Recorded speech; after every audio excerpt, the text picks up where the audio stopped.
அடக்கம். அதுவே ஆனைமுகமெனும் ஓங்கார விளக்கம். சுழலும் கோள்கள் அவன் சொல் கேட்கும். அவனை தொழுதால் போதும் நல்லதே நடக்கும்.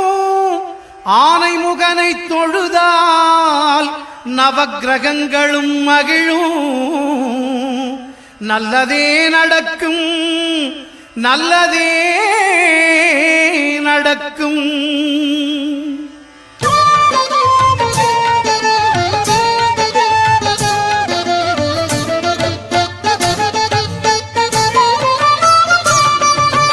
ஒன்பது கோளும் ஒன்றாய் காண அங்கு கற்பகம் என்னும் கடவுளின் மெய்யில்.